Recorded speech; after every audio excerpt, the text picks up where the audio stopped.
Welcome back to the Neurostimulation Podcast, where we explore the science, practice, and future of brain-based therapies, clinical neurostimulation in particular.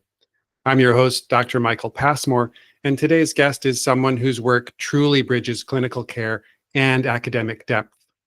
Dr. David Plevin is a general psychiatrist as well as an addiction psychiatrist, a clinical academic, and a PhD candidate at the University of Adelaide in Australia. Dr. Plevin's work spans everything from clinical neuromodulation and deprescribing to addiction psychiatry, and he's written even about interesting things like dream content in modern clinical practice. He's authored numerous peer-reviewed studies, including recent systematic reviews on Theta burst, TMS, or transcranial magnetic stimulation, ECT in medically complex patients, and predictors of treatment response in depression. In this conversation, we're going to dig into the nuances of transcranial magnetic stimulation. We're going to explore the therapeutic value of dreams and perceived injustice, and discuss things like where psychiatry may be headed next. It's going to be a wide-ranging and thought-provoking discussion. And I think it's going to be a wide-ranging and thought-provoking discussion. And I think you'll come away with both clinical insights. It's going to be a wide-ranging and thought-provoking discussion, and I think you'll come away with both clinical insights and philosophical food for thought. So let's dive in.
Hello.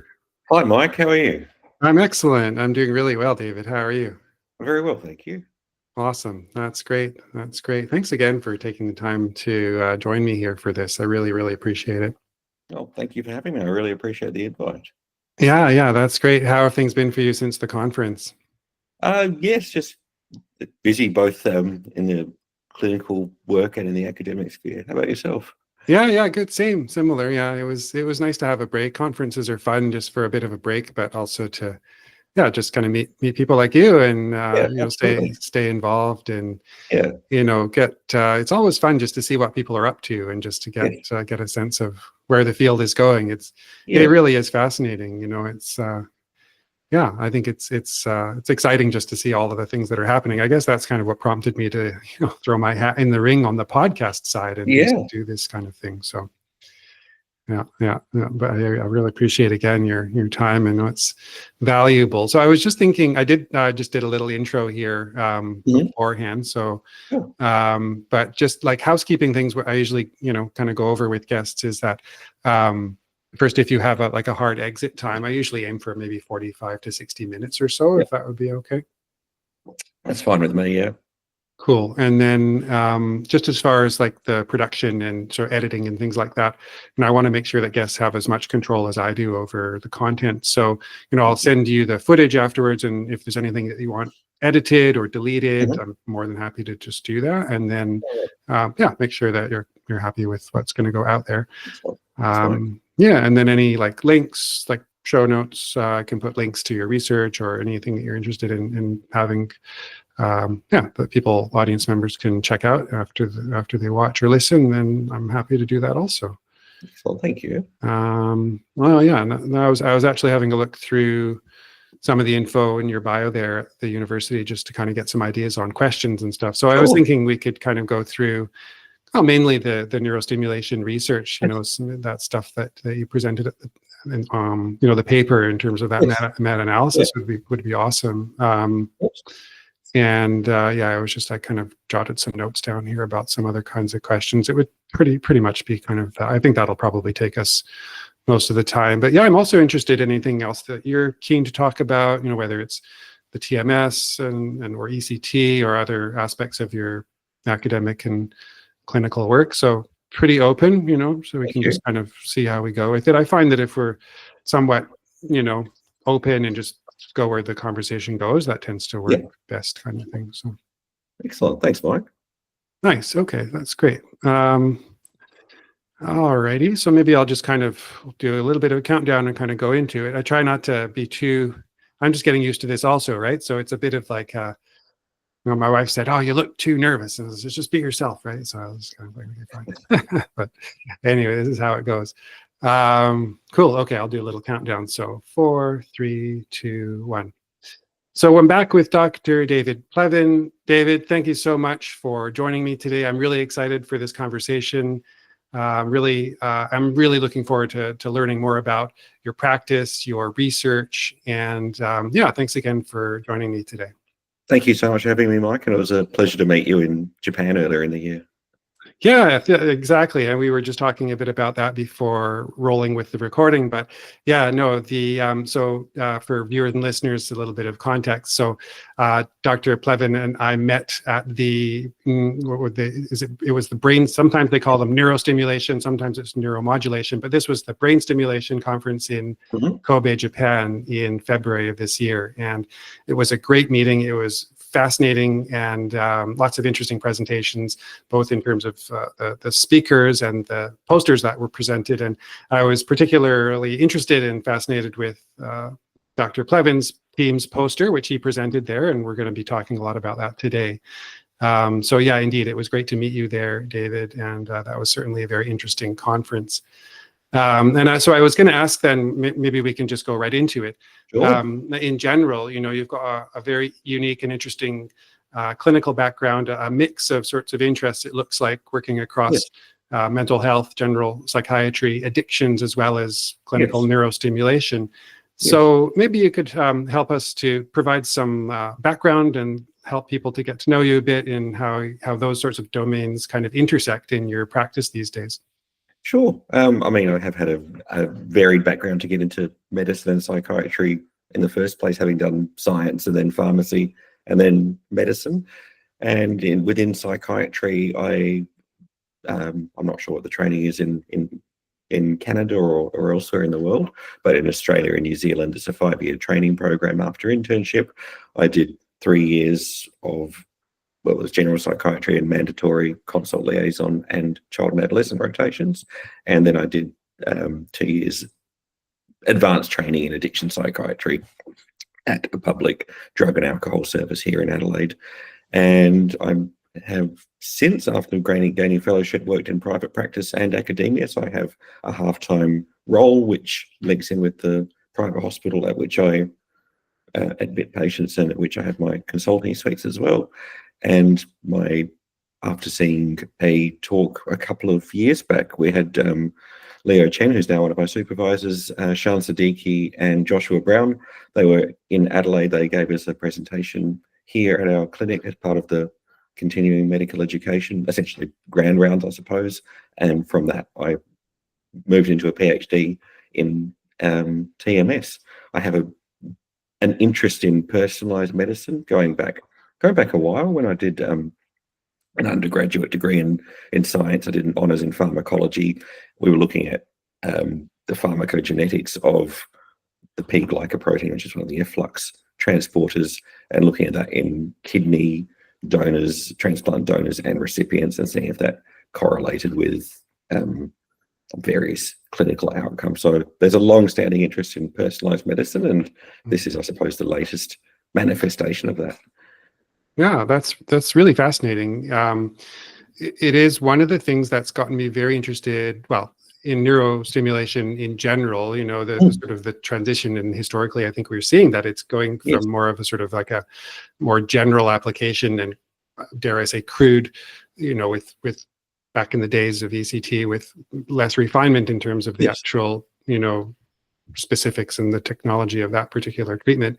And in general becoming more refined and personalized, as you say, with all of these various different technologies now, like the TMS and the Theta burst and all the different things that we're going to be certainly talking about today. But that is fascinating. And I think I share those interests as well with you. And I think it's much needed, because whether it's medication or psychotherapy, I mean, we do try and do our best for individual patients to personalize these treatments, but there's always improvements that are, necessary, right?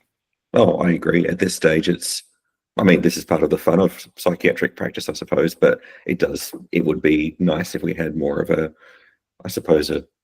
scientifically backed rationale for choosing a particular medication, neurostimulation treatment, psychotherapy, or whether to say none of the above actually work. I mean, these are all useful things for an individual and for, broader public health allocation of resources as well. Yeah, definitely. And what's interesting and exciting is the prospect of combining things in a targeted way to achieve that personalization. Yeah, for sure. I'm curious then, so, it makes sense based on what you were just saying in terms of that story that brought you here, but are there any other things that you can that come to mind that really drew you to exploring these specific neuromodulation techniques like TMS and ECT in your clinical work? Look, I guess TMS is one particularly that I've been drawn to. There is a, I shouldn't say, in some sense, it's a novelty factor. I mean, obviously, TMS has been around since the mid-1980s. In Australia, it's only been funded by Medicare, so the federal government, since November 2021, for treatment-resistant depression, of which their criteria are need to have trialled medications at an adequate dose for a certain period of time for at least 3 weeks each, try medications of 2 different classes, try psychotherapy if clinically appropriate. So in a sense, it is sort of, there is some novelty to it. We certainly didn't have much exposure to TMS in my psychiatry training. In Adelaide, there are very few TMS machines in clinical practice. We have one at the hospital at which I work, and a friend and colleague, him and his colleague, have a service where they have a machine each. So there's, in my city, Adelaide, which is 1 point something million people, there's only 3 machines.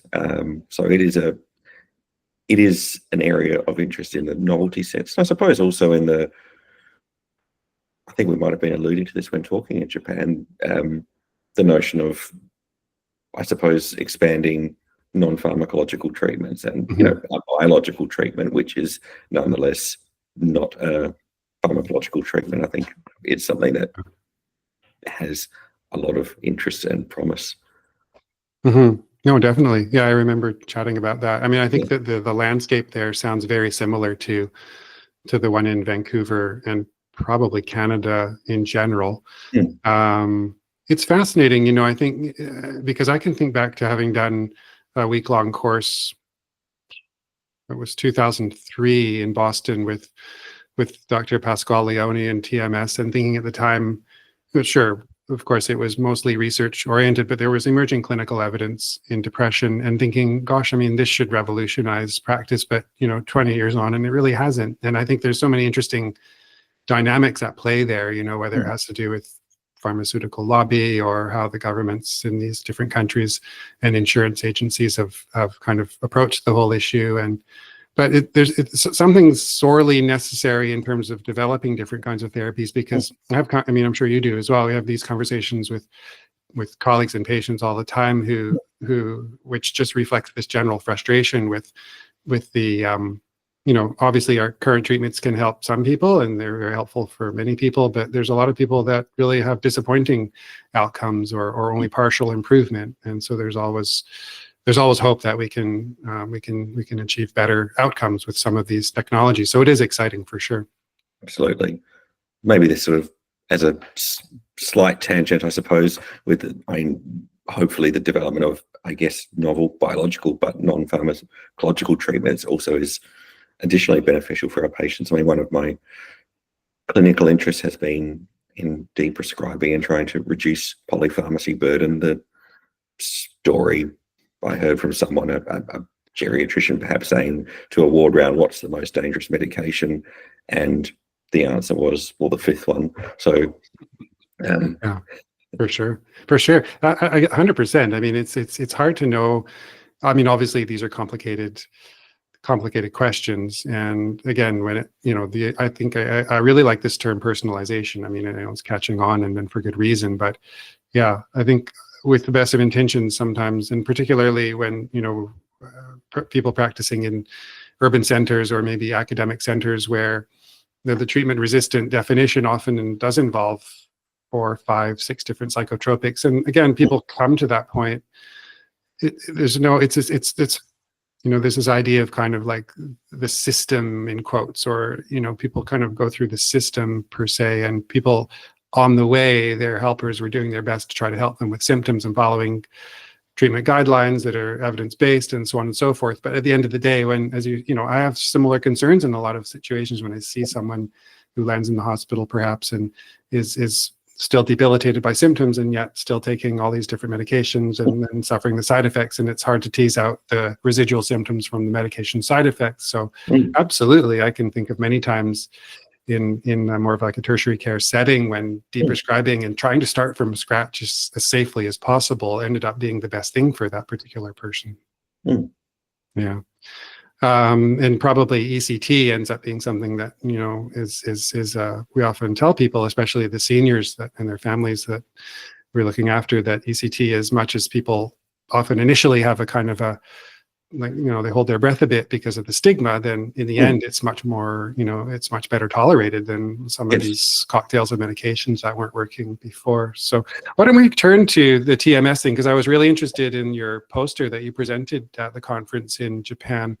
So, what I understood from that was that was a meta-analysis in terms of predictors of response in major depressive disorder to TMS. So for viewers and listeners, transcranial magnetic stimulation, and in particular, this technique known as theta burst stimulation. Do you mind helping us understand more about that particular project? Yeah, absolutely. So for listeners, there are different types of TMS, transcranial magnetic stimulation. Theta burst stimulation is a particular pattern of the application of magnetic pulses that replicates a biological pattern that was observed in rats in exploratory behavior. I think it's been in the laboratory, it's associated with neuroplasticity. So I believe that was I've assumed that's the impetus for the development of theta burst stimulation. So it ended up being a systematic review rather than a meta-analysis as such, but we did look systematically at the literature and try and find out what the predictors for response to theta burst stimulation are. I suppose there's a couple of reasons for that. One being, I don't think anyone had previously looked at the predictors of treatment response to this particular protocol of TMS. We might, given that the theta patterns have a particular biological role, assume that there may be some differences in response to theta burst stimulation compared to standard sort of transcranial magnetic stimulation.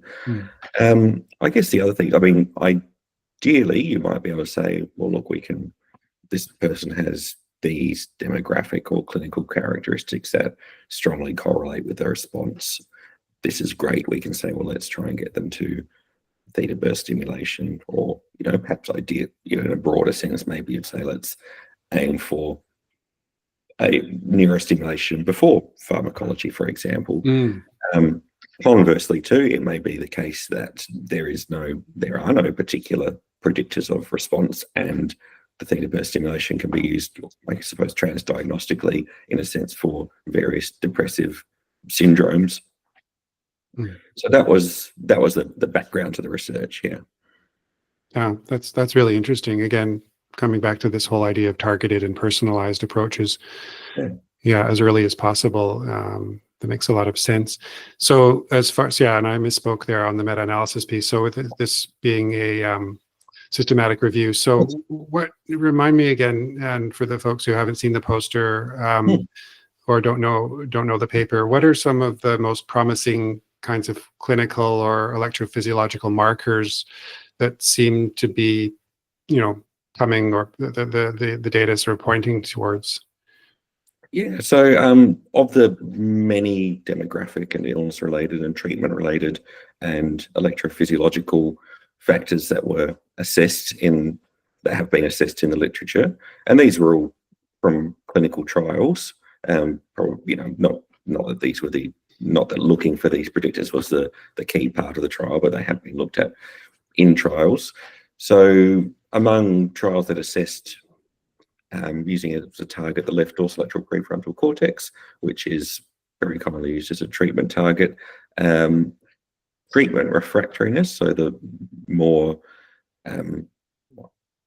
refractory one's depressive illness is to treatment, the less likely they are to respond. So that was a fairly large odds ratio, but the confidence interval being quite large. So to translate that into lay terms, I suppose, it suggests there's a response, but we can't say for certain whether the true response is just a little bit worse or a lot worse. And you would expect that, I suppose, the more treatment refractory someone's condition is, whether that's due to biological factors, whether it's due to social circumstances, whether it's due to fairly intractable psychological factors. I mean, the more difficult it is to treat with anything, whether it's psychology, whether it's pharmacology, whether it's neurostimulation.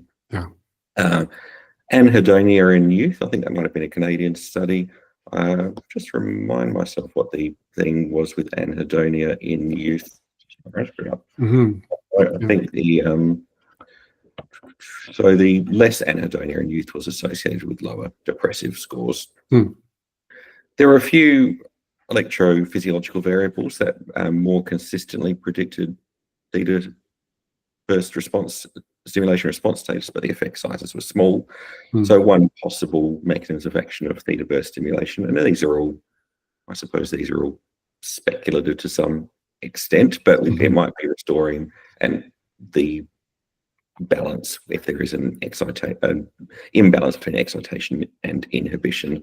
So TBS might enhance the inhibitory function of particular neurons in the brain, GABAergic cortical interneurons. So it may be the case that if the brain is already more in an inhibitory state, that might reflect a more favorable brain state in which theta burst stimulation can exert its effects. And certain electrophysiological parameters that reflect greater cortical inhibition do seem to be associated with response. But again, they're small effect sizes. So possibly more promise with the electrophysiology rather than with clinical or demographic factors in terms of predicting response. Right. Yeah.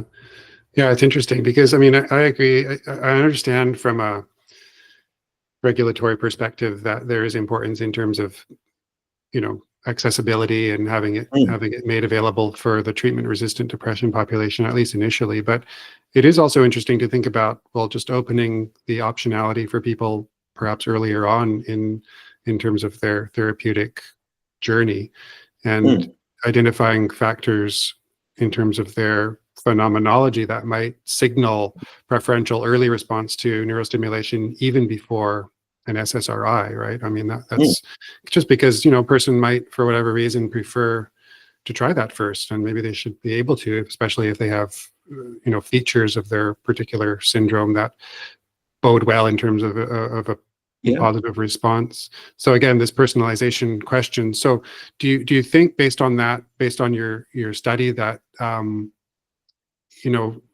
say we look at just standard TMS versus this theta burst protocol.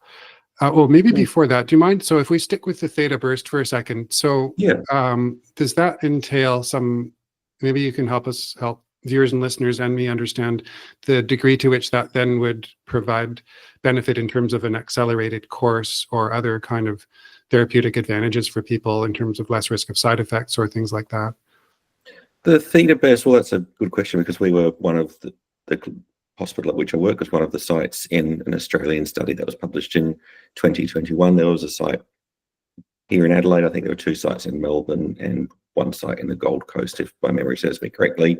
And we looked at this study, I should say. I wasn't part of the team at that point, but the study looked at 3 different types of TMS. So standard TMS, an accelerated course of theta burst stimulation at one particular, I suppose, intensity of, or magnetic dose, if you will, for the more technically minded listeners. I think it was 80% of motor threshold, and another at a higher dose, so 120% of motor threshold. And there was no statistical difference between the 3 groups in terms of clinical response.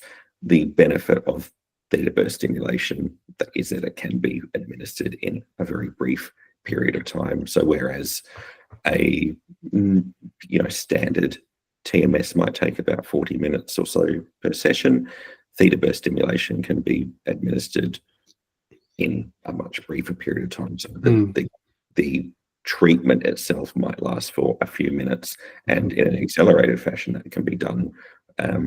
You can have 2 or 3 treatments over the course of an hour.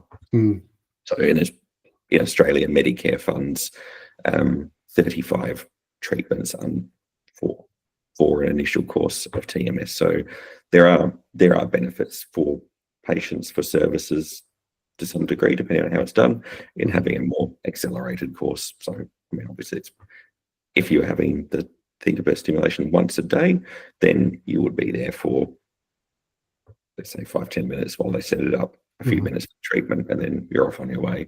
And I suppose theoretically, a clinic could be have a much more scalable service than if someone's receiving a 40-minute treatment a day, for example. Right. As far as side effects go, I don't believe there are. So some people don't tolerate theta burst stimulation as well.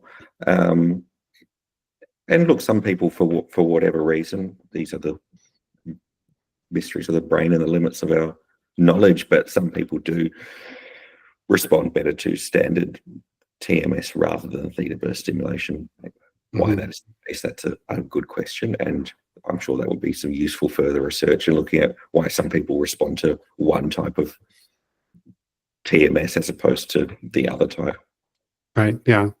Yeah. And I guess the idea as well is that in terms of patient convenience, I suppose, and like the standard Stanford, the SAINT protocol of really having brief treatments compressed into many during a single day, as opposed to spread out over the course of many weeks.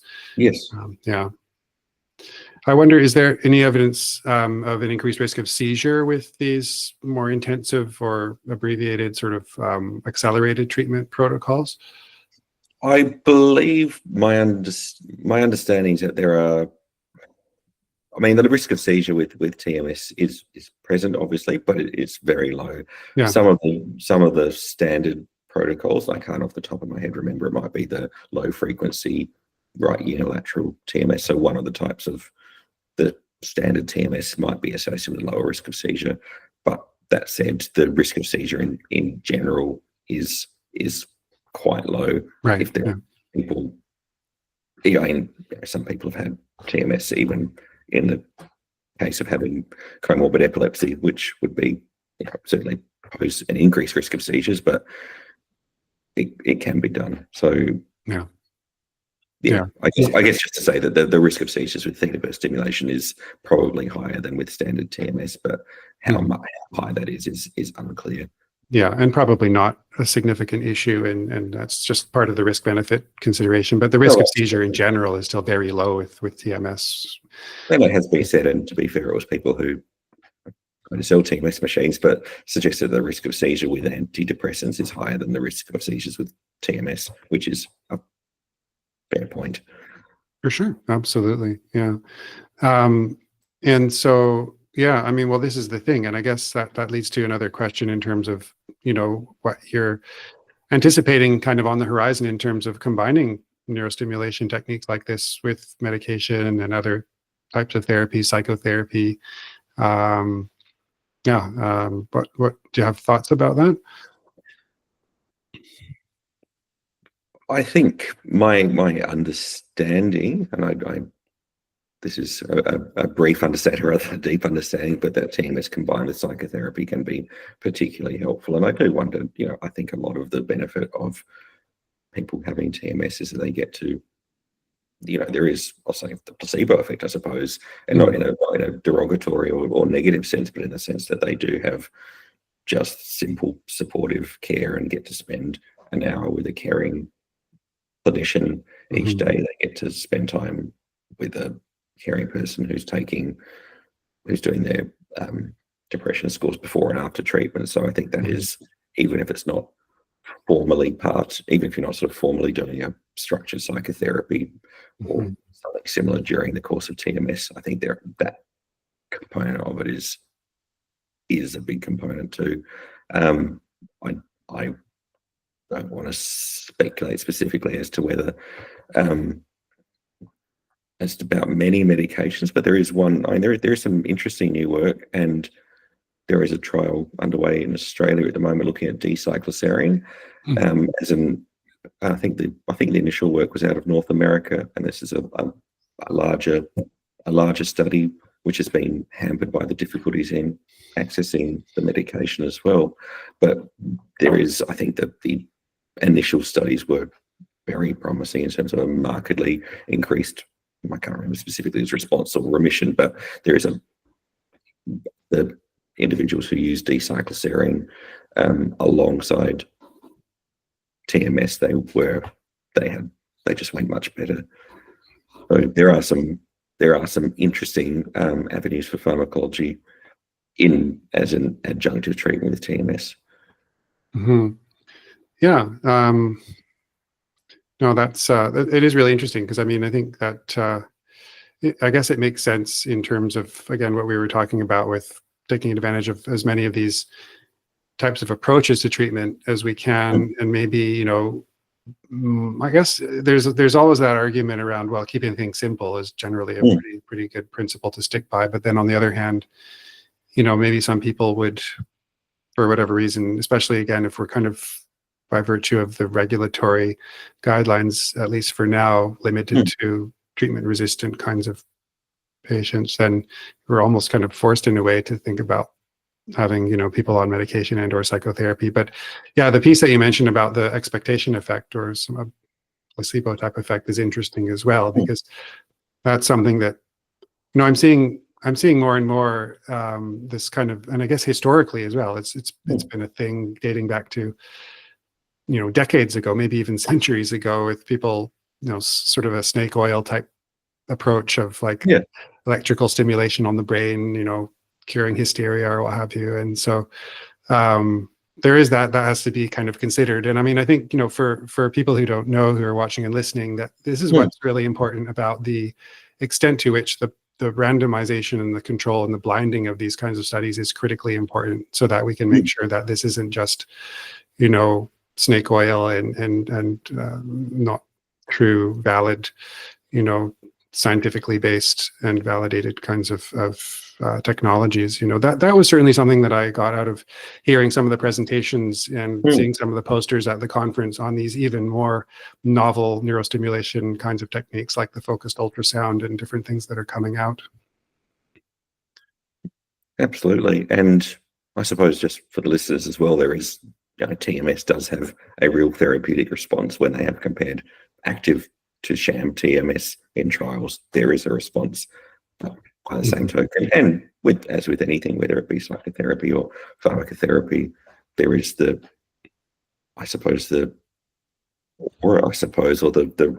atmosphere in which it's of expectation of a radiology friend has described something similar. When there is a big shiny machine, people there is a response, I suppose. Yeah. And I just want to sort of just kind of focus in on this before I forget, because I think it's really important. I want people that are watching and listening to just understand the study, the results of the study. So I think, like, I just pulled up the poster here, and I'm just going to have a look, because I think the way that you portrayed that visually is really helpful. So, the three kind of areas of prediction to theta burst stimulation response. So the first was the EEG predictors, which is interesting, right? In terms of like being able to do a diagnostic test and then take that information and then project to tell a person, or to help that person decide to what extent might they or might they not respond to TBS. So do you mind? So maybe before that, I'll just to contextualize a bit. So there were three kind of areas. There were the EEG predictors, there were the clinical predictors, and then there were certain factors that were not predictive of the theta burst stimulation response. So let's have a look first at the EEG predictors. Do you mind just walking us through what you found in that? So just to briefly discuss, and this is certainly not my area of expertise, but there are electrophysiologically, there are these things called TMS evoked potentials, or TEPs.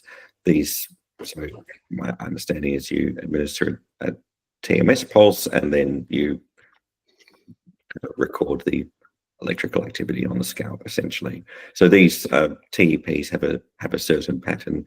It's a bit difficult to explain verbally without seeing a picture, but these particular patterns, they have peaks and they have troughs, and these particular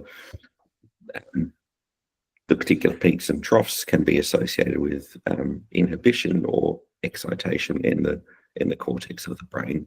So some of these predictors that are basically the predictors of theta burst stimulation response in the electrophysiological sense were those predictors that suggested there were a greater response, were those that were either indicated greater inhibition or lower excitation. So two of these particular peaks are called N45 and N100. They are associated with cortical inhibition, and if those peaks were higher, that was associated with theta burst stimulation response. And conversely, another peak, which is called P60, a smaller P60 was associated with TBS response, and P60 itself is essentially a marker of cortical excitation. So that's the EEG predictors. As far as the clinical predictors of theta burst stimulation response go, we did talk through a bit about anhedonia and treatment refractoriness before. There was another study, I believe it was out of Taiwan, looking at a particular type of theta burst stimulation they call prolonged intermittent theta burst stimulation. I think it's just a longer course, essentially, that's published out, that's used in a few of these studies from Taiwan. They found a few predictors: anxiety, suicidality, number of anxiety disorders, again, illness, refractoriness. interestingly, that was using a different target site called the dorsomedial prefrontal cortex, which might be associated with some, I guess, more anxious symptoms in depression, which, so it's a bit of a different target site, but I guess something to be aware of. And then the other thing was there were a lot of factors that just weren't predictive of response: age, sex or gender, life stress, psychiatric comorbidities, alcohol use, interestingly, other medications, left to right handedness, the genetic of a particular gene, BDNF, brain-derived neurotrophic factor, which is, I'm sure, as with any compound in the brain, there are many and complicated and difficult to understand effects, but my understanding is, at least in part, it is involved in neuroplasticity, a particular polymorphism of that gene, which I assume has been associated with less treatment response or perhaps less neuroplasticity. It didn't make any difference in theta burst stimulation response. And another particular electrophysiological phenomenon, frontal theta changes, was not associated with theta burst stimulation response. Yeah, no, that's great. And I realize it's challenging to kind of explain these complex technical aspects, but what I can do is I have that photo that I took of the poster. So if that's okay with you, I can just have this kind of posted for viewers, at least on the YouTube side. And yeah, people can check that out. I can put images in the show notes as well for the listeners on the podcast side. Yeah, it's very, very interesting. Yeah, I mean, I think the other thing is, because I think I could see how the more this kind of data comes out on the technical aspects of it, the more that could potentially be integrated into some kind of a computerized algorithm, that could be something that could, especially with AI, that could kind of analyze, this sort of diagnostic information based on an EEG and get a sense of the person's clinical presentation and history and medication trials and genetic kind of information, and kind of print out like a risk benefit analysis and some recommendations around, TMS, like approaches and, placement and various aspects of the technique that might be administered, whether it's TBS or duration of individual sessions, blah, blah, blah, all the different potential things that can be manipulated in terms of optimizing that person's outcome. I think that would be the dream. I think we are unfortunately still a ways off. But I think that would be wonderful. I suppose pharmacogenomics might be an illustrative analogy, I suppose. There seemed to be a couple of decades back when I did an honours project, in a sense that this might revolutionise medication prescribing. It hasn't really done so for various reasons, I suppose. It is, and I'm not sure what the status is in Canada. I mean, occasionally in Australia, I haven't personally ordered any pharmacogenetic tests for patients, but occasionally people will come to me and they will have, gone to a pharmacogenetics provider and they'll come with a report saying that they, might be a poor metabolizer for enzyme X, or caution might need to be taken with medication Y.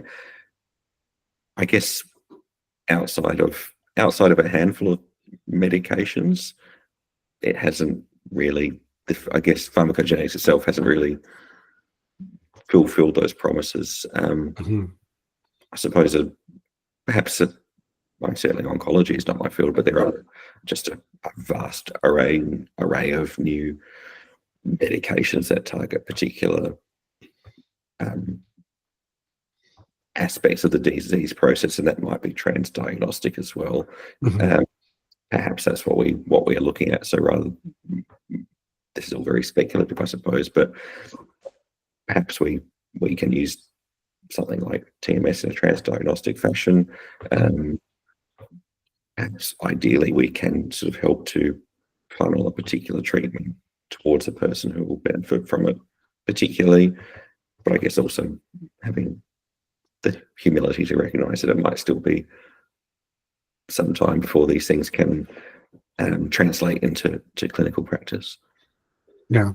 Yeah, definitely. But it's exciting. It's promising. It'll be interesting to see to what extent that the artificial intelligence aspect can accelerate these kinds of things in the next 5 to 10 years. I expect that there will be some acceleration that'll really foster the whole personalization kind of project, because I think it's definitely necessary. It would hopefully involve a bit less trial and error and a little bit less Yeah. educated guessing.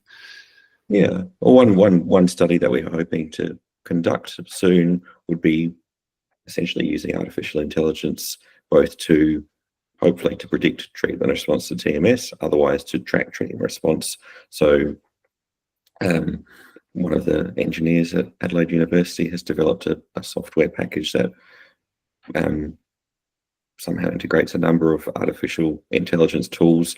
Various features are extracted from a Zoom video, and they include facial features, they include bioacoustic features, they include linguistic features.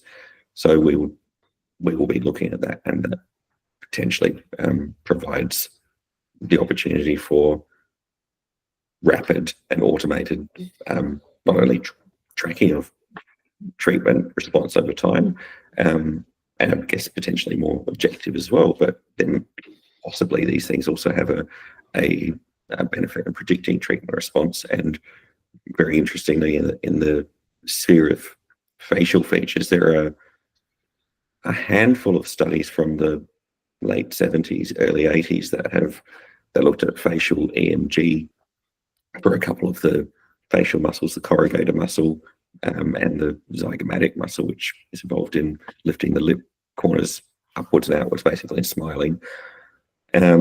Some of these studies suggest that the electrical activity of one or other of these muscles may actually indicate that someone is more likely to respond to treatment. So there is some historical precedent, and I guess watch this space. Yeah, that's really interesting. I mean, anything that can be done to just help our treatments be as efficient as possible, right? Absolutely. And as targeted as possible, for sure. How about, do you mind if we turn for a minute, if we turn to your expertise in addiction medicine and substance use disorders? Yeah. I'm just curious to know if you have a sense. I mean, my sense of it is that, there's not really, obviously there's a lot of comorbidity with mood disorders and substance use disorders. And so, hopefully the neurostimulation techniques that are targeted towards treating things like depression would then also help for folks who have some comorbidity with, say, alcohol use disorder, for example. But what's your sense of whether or not there's any promise or even current, clinical application that I'm not aware of, but maybe you are, for treating substance use disorders with any kind of particular neurostimulation technique, either now or potentially in the future? I am not. I think similarly, there has been a lot of research, as with many things, it's sort of just on the border of being promising or not. I mean, I guess addiction is a difficult area, and I suppose we talk about the biopsychosocial model in psychiatry, and that is particularly pertinent in addiction as well. There are certainly biological components to addiction, but there are also psychological components, whether it be the negative reinforcement of drinking, for example, to relieve withdrawal symptoms, whether it be using substances to ameliorate negative emotional states. There are social components of addiction are huge as well. There was a study looking at returned US soldiers from Vietnam. Of the soldiers who were addicted to heroin when they were in Vietnam, I'm not sure what definition they used, but only 10% of them returned to that sort of state of addiction within a certain period of time after their return to the United States. So I don't think that means we should avoid or give up on biological treatments for addiction, but it is only one part of it, and the evidence I've seen so far is it's not enough to bring it into clinical practice. Yeah. Yeah, no, that makes sense. And I really appreciate that you bring up this notion of the biopsychosocial model, because I think with these technologies, there's almost a natural inclination. It's totally understandable, but there's a natural inclination for a degree of hype and hyperbole, and some sense that these technologies are going to be a magic bullet of sorts for people. And I think that, when it comes to, obviously what probably attracts folks like you and I to go into the field in the first place is the idea of like each individual person is their own unique individual, and they bring their own unique set of circumstances that bear on not only the development of the condition that they're coming to see, a clinician for help with, but also then that would have to inform, logically then the management options. And I think part of the risk, I suppose, with certain neurostimulation techniques is that they perhaps are unfairly seen as a magic bullet or a panacea. I mean, I've certainly heard from mentors when it comes to ECT that it's not a panacea, because I think most clinicians will have had times when they've had outcomes from ECT that seem miraculous, and so of course then that's going to generate excitement, and then perhaps an over application, which is perhaps what happened in the dark days, in quotations, when there was the stigma that came out of this sort of like broad application for things that probably wasn't actually, now that it's more targeted and refined in terms of its application.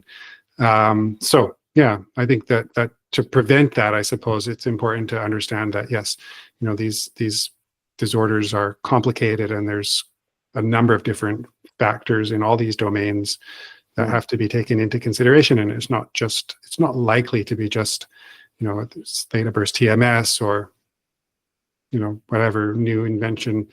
It's not to say that it's a bad idea to innovate and to try to find new treatments, but it's just to sort of maybe take it with a grain of salt as well. I think so, and I completely agree. And I guess on a metaphysical level, I think we with the human brain and human behavior, we very quickly come to the limits of what we can possibly know. I don't think we will ever. I don't think it's any more possible for a human to understand how matter can result, how the relationship between a physical brain and the subjective sense of an emotion or a thought, than it is for a dog to do algebra, for example. So I think we run up against a wall, which I think which doesn't mean we can't find out as much as we can, but we do have to have humility and absolutely respect that mystery, I suppose. Yeah. Sorry, I cut you off, but yeah, respect the mystery. Is that what you said? I 100% I agree. Yeah. Well, it's really fascinating, and I'm so glad that the conversation's going in this direction, because it makes me think that one of the maybe intangible benefits of the whole push for finding a neurostimulation technique that is not only therapeutic and can help people who have perhaps been disappointed by legacy treatments like the medications and or psychotherapy, but it speaks to this idea that maybe what we're learning through studying neurostimulation techniques can actually tell us a bit more about consciousness itself, and so how certain contemporary theories of consciousness, which historically have been kind of maybe limited by the neurotransmitter model of how thought and consciousness kind of arises, particularly as it relates to mental illness, might not be the full story, right? Or maybe there's more. I've read about a little bit about this. I'm by no means an expert, but just novel theories like maybe electromagnetic theories of consciousness itself, rather than rather than the typical kind of neurotransmitter and action potential neuronal function that is well established. And I'm not dismissing that by any means, but I'm just saying that there are these very interesting new theories of consciousness that kind of might dovetail well with how we're finding that neurostimulation techniques actually seem to alter consciousness in a therapeutic manner. Again, this is not my area of expertise, but I think it opens fascinating doors and leads to very, very interesting questions. And I agree. I think the neurotransmitter model it is certainly not. I guess it's where a lot of biological research has focused over the decades as a consequence of the fairly spectacular success of some medications in some cases. But it does have its limitations, and on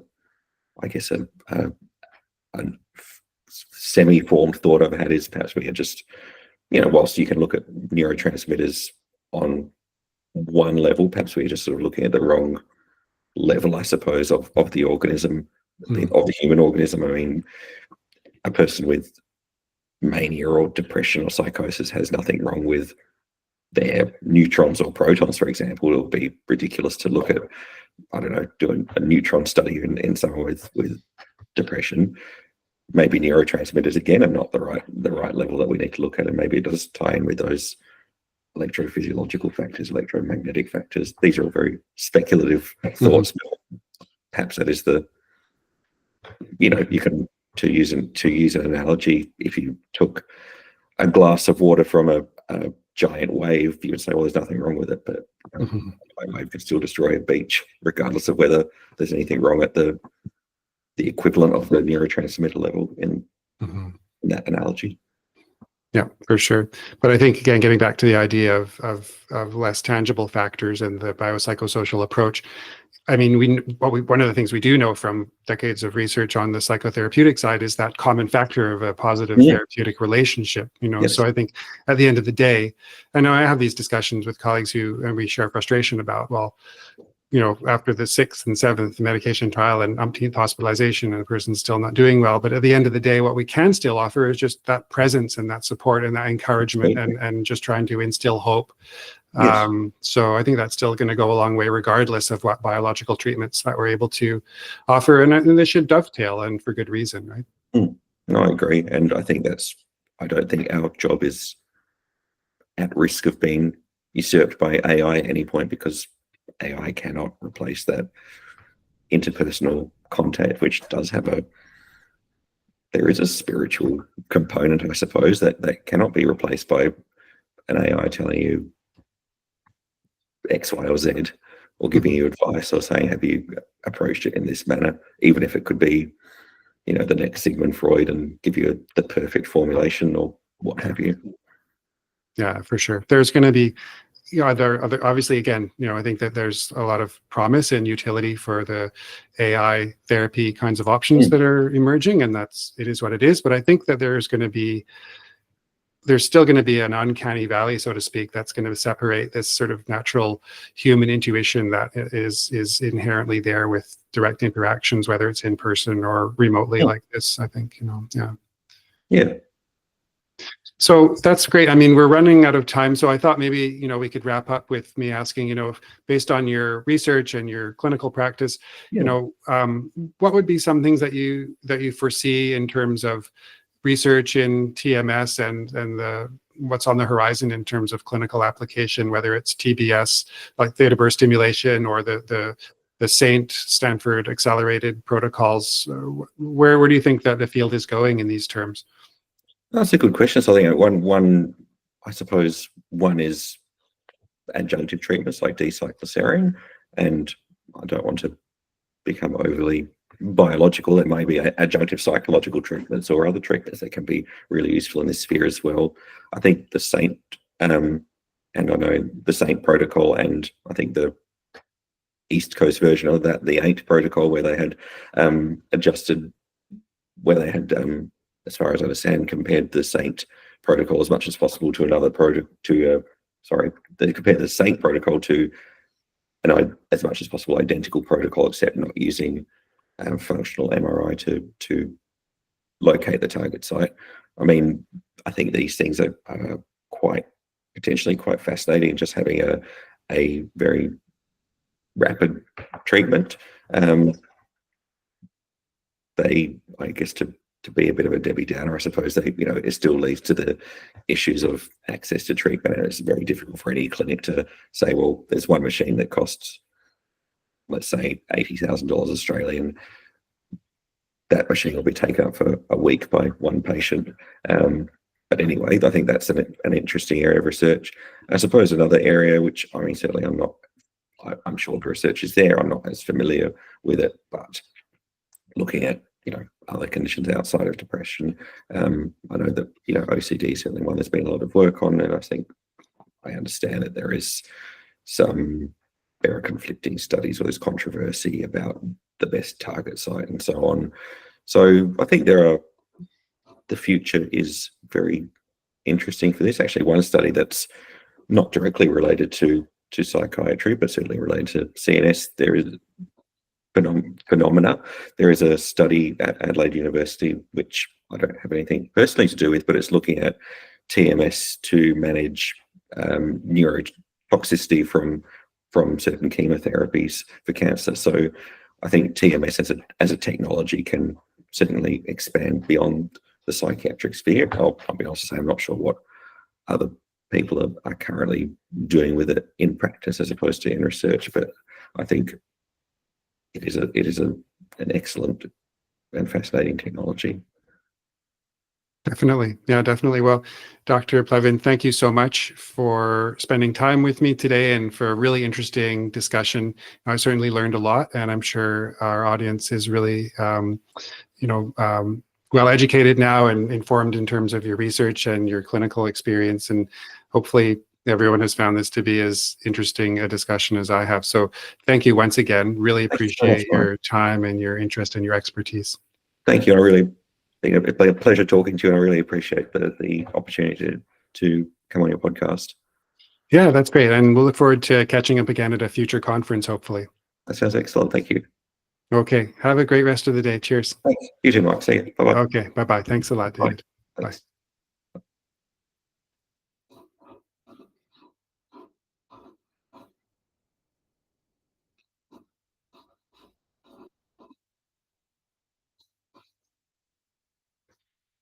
That was Dr. Plevin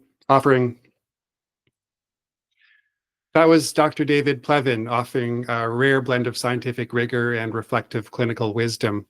Whether it was his exploration of the electrophysiological predictors in theta burst stimulation, transcranial magnetic stimulation, or TBS, TMS, his thoughts on deprescribing and addiction medicine. There's really a lot in our conversation there to reflect on as we all work better to understand the brain and neurostimulation techniques, medication, psychotherapeutic techniques. That was Dr. Plevin offering us a rare blend of scientific rigor and reflective clinical wisdom. Whether it was his exploration and explanation of his team's research in terms of electrophysiological and clinical predictors of theta burst stimulation in transcranial magnetic stimulation, or his perspectives on things like deprescribing in mental health treatment and addictions. There really is a lot there to reflect on as we all work to better understand the brain and how to care best for those who are suffering. If you enjoyed today's episode, please like and subscribe, leave a review or comments in the comment section, and don't forget to share this with a friend, family member, or a colleague, somebody who you think might be interested and might benefit from understanding more about neurostimulation as we discussed today. You can find links to Dr. Plevin's research. I'm going to put images and other links about his study that we talked about in the show notes. So please do check those out, as well as links to his clinical and academic programs at the University of Adelaide in Australia. Other resources that I thought might be useful, I'll put in the show notes as well. So thanks again for joining us. I really appreciate your time, your interest, and your attention. It's important to me. I realize that there are many other things that you could be doing, and I'm honored that you would be spending time listening to or watching the Neurostimulation Podcast. So until next time, stay curious, be well, and take care. So until next time, take care, stay curious, and be well.